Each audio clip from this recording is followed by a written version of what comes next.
Réalisons maintenant un diagramme d'activité tel que démontré dans le manuel à la page 46. Au passage, j'ai renommé mes deux diagrammes faits précédemment.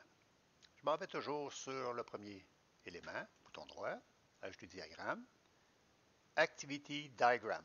Si vous remarquez à la page 46, d'abord, on a des couloirs de nage. On a un qui est adressé au commis, à la production, un autre commis au personnel et commis à la comptabilité. On peut en faire seulement que deux. Dans le volet de gauche, en bas, je descends.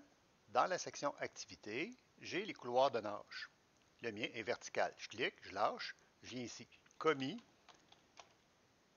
à la production. Cliquez sur le couloir de nage, j'imagine, pour le dilater. Je vais ajouter un autre couloir de nage. Clique, clique. Commis au personnel sur le couloir de nage. Ça le dilate. Peut maintenant le mettre côte à côte. Et un diagramme d'activité a toujours un point de départ et un point de fin. Je vais ajouter le début de l'activité avec initial. Clique, je lâche, je m'en viens dans le premier couloir, je clique. J'ajoute ensuite une action, toujours dans le volet de gauche, clique sur action, je lâche et je m'en viens ici en dessous. Saisir les données. Je peux placer l'action plus au centre du corridor. Je vais ajouter maintenant une action dans le couloir commis au personnel. Déclarer le travail fait. Toujours une action. Clique. Déclare. Clique. Je peux le repositionner comme il faut. Ensuite, je vais unir les deux actions par un contrôle flow qu'on appelle.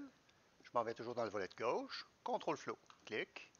Je pars sur saisir les données et je m'en vais sur déclarer le travail fait. Et supposons que mon activité se termine maintenant. Je m'en vais toujours dans le volet de gauche, final, clique.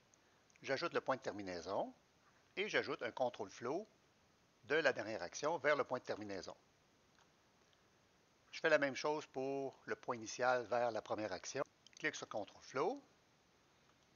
Démarrage de l'activité vers la première action.